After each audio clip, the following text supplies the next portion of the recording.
question we always get from people who have peripheral artery diseases.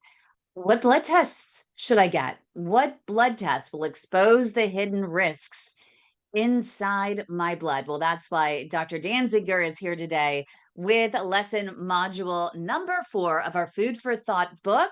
He is also with Diabetes Reversal Partners if you're in New York, New Hampshire, Massachusetts, Virginia, Minnesota, or Florida, and you have a Medicare or Medicare Advantage PPO plan, and you have diabetes, you got to check with your healthcare provider to see if his services are covered in your area. Meantime, Dr. Danziger, this is my favorite chapter because I think the right blood tests are the reason that my dad was able to personalize his care, finding out that he had a gene mutation, finding out he did not have a liver production problem for cholesterol. He had what's called a cholesterol reabsorption problem.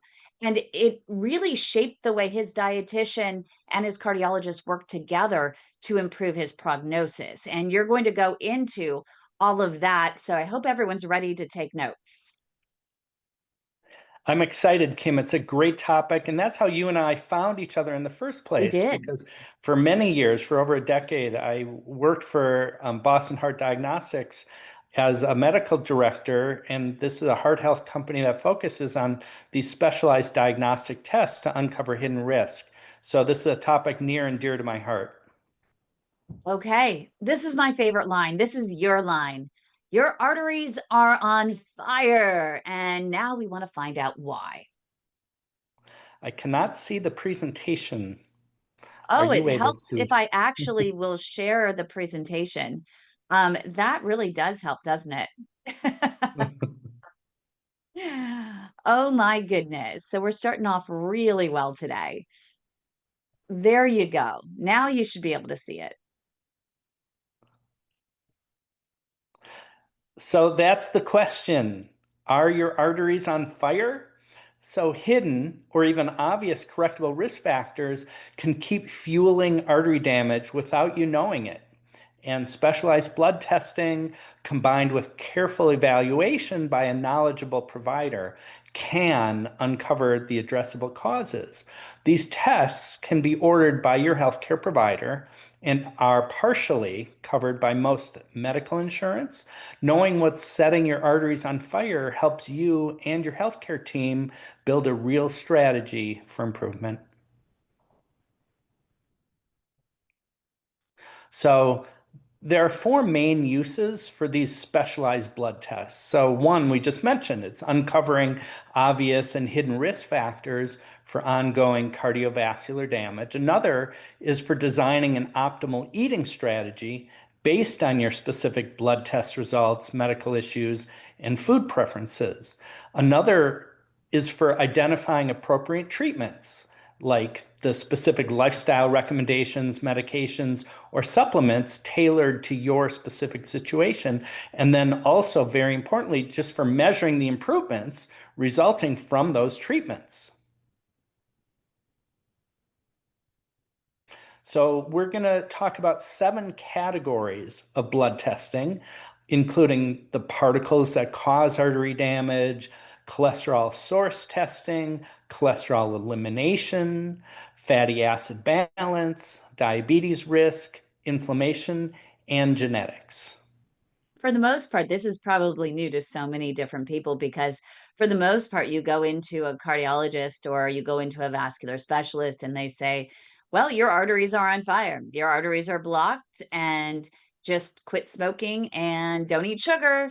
And here's a statin to lower your cholesterol, period. And there is so much more to it because so many people come to us and say, but that's not helping. Why is that? And this is for those of you who don't seem to have any answers to those questions as to why are my arteries on fire and why are traditional treatments not helping? Yeah, exactly. So we'll get sophisticated about it, starting with particles that cause artery damage. So many people know that LDL cholesterol is important, and what LDL cholesterol is measuring is how much cholesterol is packed inside LDL particles. Getting your LDL cholesterol level under 100, maybe between 60 and 100 is a pretty common goal, especially for people with known vascular disease. Then there's the tests ApoB and LDLP. They measure the actual number of LDL particles, and doing that can predict risk even better than LDL cholesterol alone. It's also worth knowing that it's the small, dense LDL particles that do most of the damage. They're more prone to oxidation, and you can improve the levels of small, dense LDL particles by losing weight or getting leaner if you have excess body fat. Eat less unhealthy foods, refined sugar and starch, and to bring it and to use exercise to bring them down. So all of the things that are known to improve health in general can help reduce the amount of small dense LDL particles. Are doctors receptive if you say, hey, doctor, I want to talk about ApoB, I want to talk about LDLP or small dense LDL testing for a fuller risk picture? I know at least one HMO system that does not do advanced lipid panels. Yeah, and it's because insurance and major medical societies have been kind of slow to embrace this more sophisticated testing.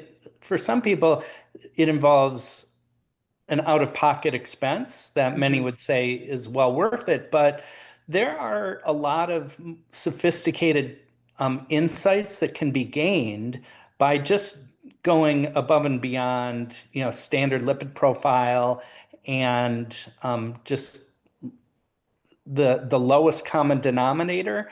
To be sophisticated and to have a intellectual conversation with a cardiologist can often lead to uncovering hidden insights. But the main answer to your question, Kim, is a lot of doctors are not particularly knowledgeable or receptive to going above and beyond the norm. So for many, average is enough, but if you're concerned about your heart and your brain and your limbs, sometimes you got to look deeper. You do. And I remember when my dad was presenting with what he thought was heartburn, and I said to his urgent care doctor, I think that there might be something more going on. She said, in his basic lipid panel, his cholesterol is fine. And I said, that's not really going to tell the whole story. We have a lot of patients who say, I don't understand why I have cardiovascular and vascular disease because my basic lipid panel is okay. And it wasn't until we got that advanced lipid panel that we discovered that he had a lot of artery damage, a lot of the small, dense LDL particles versus the large, fluffy ones. And those small ones, which you'll talk about, are the ones that are the little troublemakers because of damage to the artery walls. Exactly. And I know this topic's near and dear to your heart, Yes. Kim. So let's talk about cholesterol source testing. Where's your high cholesterol coming from? So the liver makes cholesterol. That's true for everyone. But some people overproduce cholesterol from their liver, and it might be for genetic reasons or because there's a lot of fat in your liver. I mean, if you have abdominal obesity, you have excess fat in your liver, and that can fuel high cholesterol levels just from overproduction by the liver. But it's also important to know that another source of high cholesterol can be absorption of cholesterol from the intestine, and about 25 or 30% of people are overabsorbers. This includes me. I'm an overabsorber. So people like me who overabsorb are more responsive to treatments that block cholesterol uptake. The prescription drug ezetimibe is a very effective cholesterol blocker. Dietary fiber and plant sterols probably work best in people who are overabsorbers. So knowing the source, overproduction versus overabsorption, helps your doctor think about the optimal treatment for you. And that's where in module 5, we're going to be talking a little bit more in depth on that. The chapter is pretty blunt, what it's going to take to help you poop more. And that's a very important topic you don't want to miss next week, and it'll build upon what he's talking about here in terms of the cholesterol reabsorption issue. Okay, and this is it also, I guess, cholesterol elimination just directly follows, and it also applies to what I was saying. Yeah. So now we're talking about HDL cholesterol. So HDL cholesterol measures the amount of cholesterol in HDL particles. And those are the particles that remove excess cholesterol from the body. And higher levels of HDL means lower risk.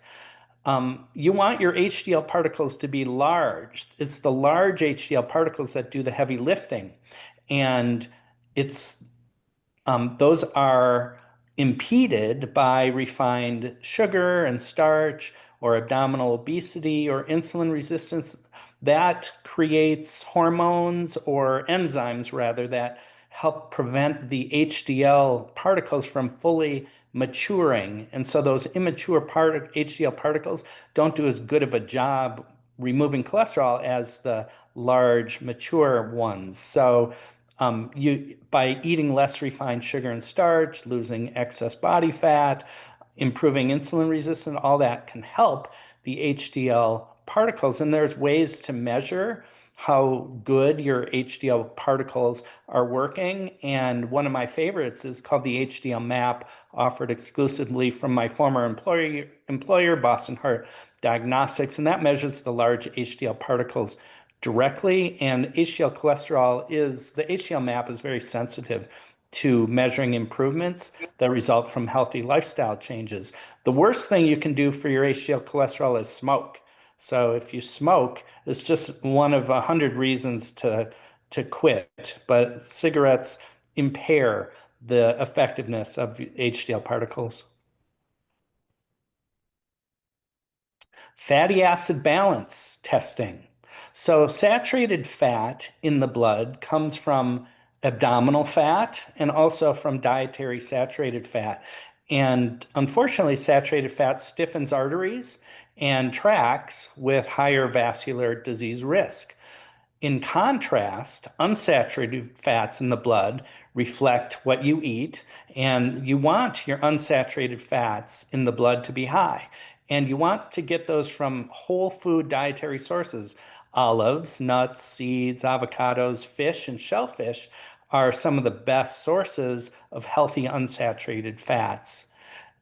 Now, omega-3 fats, especially EPA and DHA, which are in fish or shellfish, run low in most people with cardiovascular disease. And so eating fatty fish or taking fish oil supplements can restore healthy levels. And I've really been promoting sardines and other small fish like herring lately.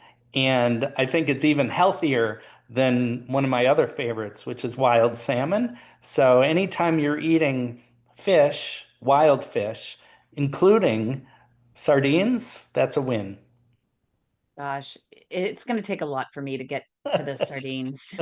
It really will. You- Little by little by little, I guess, but maybe on a salad with lots of salad dressing So let's with talk healthy about, oil.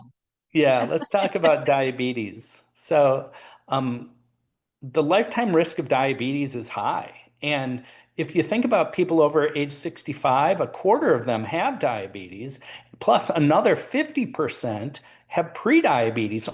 Only a quarter of people over age 65 in the United States have normal blood sugar.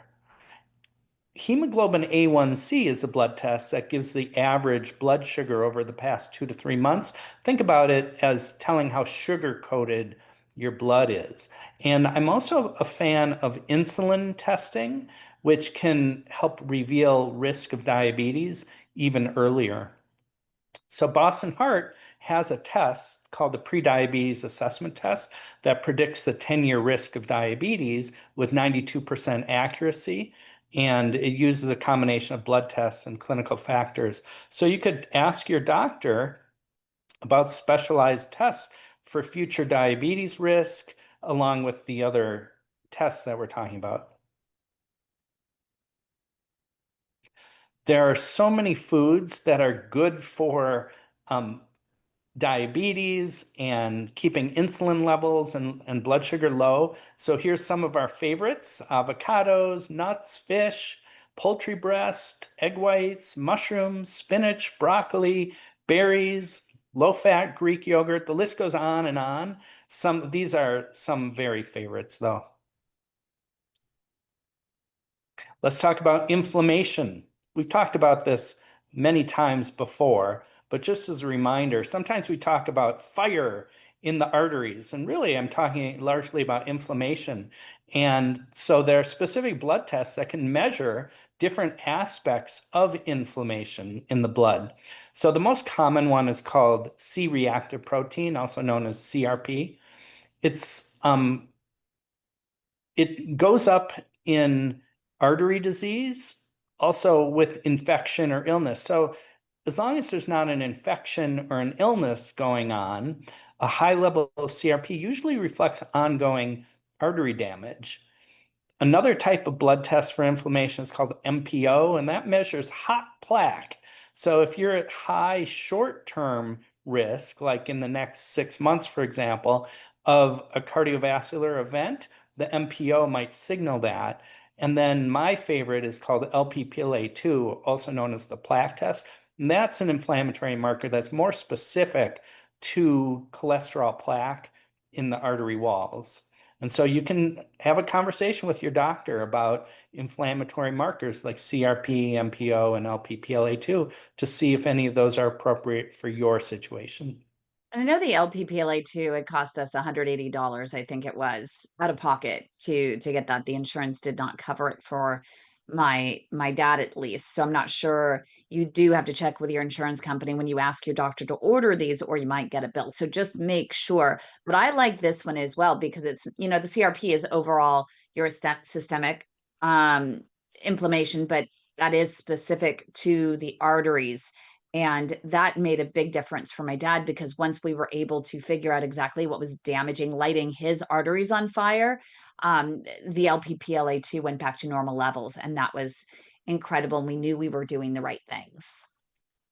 Yes. So let's talk about 5 foods that cause artery inflammation. The biggest culprit used to be trans fats. Trans fats was all over the place 20 years ago, and we found them in margarines and fried foods and almost all of the packaged baked goods. And now, thankfully, that's pretty much gone. So it's hard to find trans fats anymore, but it's a good thing because they were a big cause of fueling heart disease epidemics. In sugar, now that remains a big problem. Sugar is everywhere, and there's dozens of different forms of sugar that you can read on ingredient labels like corn syrup, dextrose, fructose, golden syrup, maltose, sucrose, on and on. And so sugar damages the arteries. We've talked about that over and over. I'm very concerned about processed meats, especially red meats. And so an example would be a hot dog, bratwurst, any kind of ground meat, sausages, especially when it's coming from animals that are fed, corn or soy. So the wild animals are make healthier meats. And so lean red meat is in a completely different category from processed red meats. And those processed red meats can inflame the arteries. There's a lot of concern about corn oil and soybean oil because of the ratio of omega-6 to omega-3. And I'm especially concerned about when those oils are used in processed foods and or in the deep fryer at restaurants. That might be, some restaurants just use and reuse, corn oil, soybean oil over and over and over again. It turns it rancid, or if it's been sitting on the shelf for a long time, it can go rancid. And so those old oils can fuel artery inflammation. But I think the biggest hidden culprit in um, in the grocery store and in restaurants now and in pantries all over the United States is the refined starchy foods, breads, cereals, muffins, chips, French fries, etc. The body turns all these starchy foods into sugar mostly within an hour in the intestinal tract and Mm. gets absorbed and goes to the liver, and the liver turns the sugar into fat or releases the excess sugar into the bloodstream, which fuels diabetes. And so more and more people who are getting smart about improving their health are really being very careful about refined starchy foods. So here's a list of some of our favorite foods that fight inflammation. Dark leafy greens, vegetables of all sorts, really. Fiber from whole grains and fruits and vegetables, fatty fish, nuts and seeds, fruits, especially berries, olive oil, tomatoes, plant protein. Tofu is a great example. Then there's the spices like ginger and turmeric. Green tea is another winner. There's all sorts of beets are another one that we could add to the list. And all the things that make fruits and vegetables colorful are anti-inflammatory. Next, let's talk about genetics. And there are, many people are at increased or decreased risk for vascular disease because of DNA that they inherited from their parents. And so it's possible to test your genes to help guide treatment decisions. So here are some examples that we've been testing at Boston Heart for many years. There's a gene called haptoglobin, which is useful for people who have diabetes because if you have diabetes, the haptoglobin gene can help determine whether vitamin E can help decrease or versus increase your risk of cardiovascular disease, depending on the type of haptoglobin gene you have. So about 1/3 of people with diabetes benefit from vitamin E because of the type of haptoglobin, but the other 2/3 do not. And so vitamin E has a role according to your genetics. Just There's make sure you do get tested before you decide to take the vitamin E supplement. It's really important because either it helps you or it doesn't. always check with your doctor when considering that sort of thing. Some people are very sensitive to statins, like atorvastatin, rosuvastatin, and so there's, the most common side effect of these statin drugs is muscle soreness, and so for some people, there's a genetic explanation for that. And about 30% of people carry an increased genetic risk for the statin muscle side effects. And so that exists, and we call it the slow code gene. There's another gene, ApoE, which Mm. helps measure genetic risk for sensitivity to dietary fat, alcohol, and dementia. MTHFR gene, we'll talk about that more in the next few slides. Um, but this affects how your body processes folate and homocysteine. Some more with genetics. Some people have a genetically increased risk for blood clots. So especially if you've had blood clot before, or if it runs in the family, you can do genetic testing to look for some of these genetic indicators. Um, Now, for people who have very high cholesterol, oftentimes there's a genetic explanation for that. Well, high cholesterol usually has a genetic explanation. Sometimes you can find it. And so there's specialized testing for genetic cholesterol causes. And then also, some people who have high cholesterol have it not because of one or two abnormal genes, but because they have 1,000 little abnormal genes that add up. And so that's called a polygenic risk score. And insurance doesn't cover those, but they're not terribly expensive. And more companies are offering these polygenic risk scores for cholesterol or for many different types of common illnesses.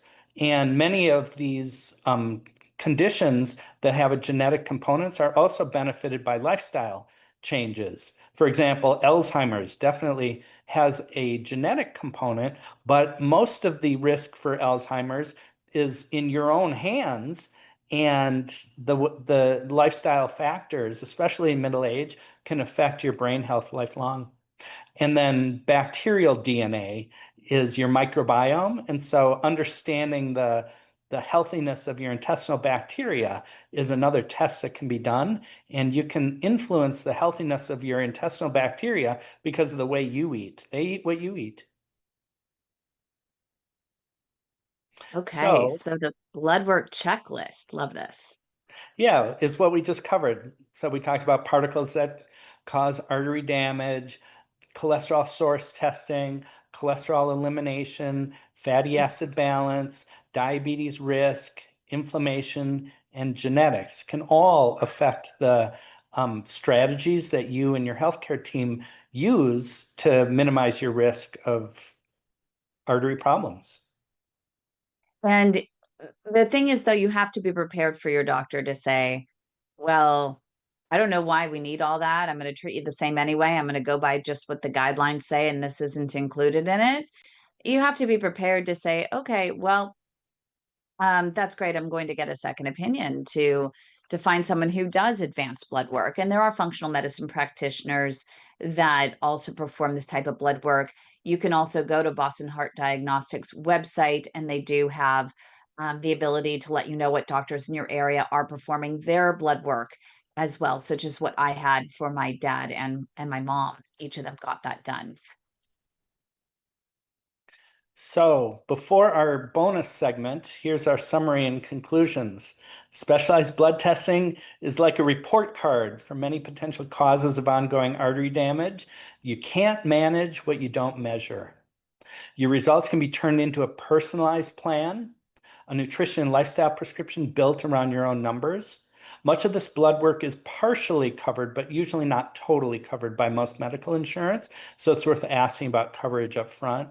Ask your own doctor which of these tests make sense for you and to order the ones that do. Okay, so the MTHFR, and we do have an entire module that we're going to have on this as well coming up.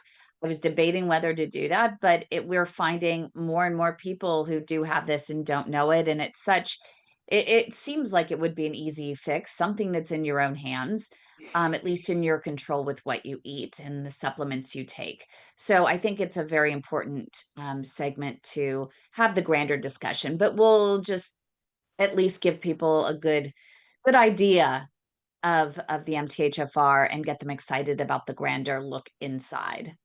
Yeah, let's get into this tiny bonus segment. So, MTHFR um, is so let's think about the MTHFR gene. High homocysteine, an amino acid, is one hidden culprit behind artery damage. Vitamins B12, B6, and folate normally break it down. The MTHFR gene tells your body how to make the protein that turns folate into a form your cells can actually use. Think of it like this. If you have a serious genetic variant of MTHFR gene, it's like having a can of soup without a can opener. The food is there, but you can't use it properly. So, um, some people get fatigue, numbness or tingling, or abnormal blood clotting, heart palpitations, muscle weakness, or memory loss. And you could look for your MTHFR gene status to try to unmask a hidden risk. So, Boston Heart and other companies do testing for MTHFR genetic variants, and you can also test homocysteine, folate, B12, B6, B12 alongside. There's two common genetic sources of variation on the MTHFR gene. Um, Now, it's very common to have mild variants, mildly abnormal variants. I have a mildly abnormal variant of my MTHFR gene, and the main way to deal with that is to use methylated folate, which used to be expensive, but now it's quite affordable. And I take methylated folate every day just because I want to minimize the um, any uncertainty due to my partially defective MTHFR gene. I never would have known about this if I hadn't worked for a company that does this type of testing. But you want to, again, eat healthily and reduce processed foods, vegetable oils, refined sugars, synthetic. You can use methylated folate instead of synthetic folic acid, and then favor foods like that have folic acid, leafy greens, beets, lentils, and berries instead. So, wow, that was a lot. And I hope that everyone learned. If came in late or whatever, you can always go to our YouTube channel, youtube.com/the @ sign, the way to my heart, and you can watch a rerun of the entire episode. You can also email info@padhelp.org to get into our live studio audience. But thank you so much, Dr. Dansinger. The next module is let's talk about poop. We hinted about it today. Very important topic, and you're going to want to learn why that is so important to your cardiovascular and vascular health. If you want to learn more about Dr. Dansinger's services, go to diabetesreversalpartners.com. And if you're on YouTube, don't forget to like the video and subscribe to our channels. Have a great day, everyone.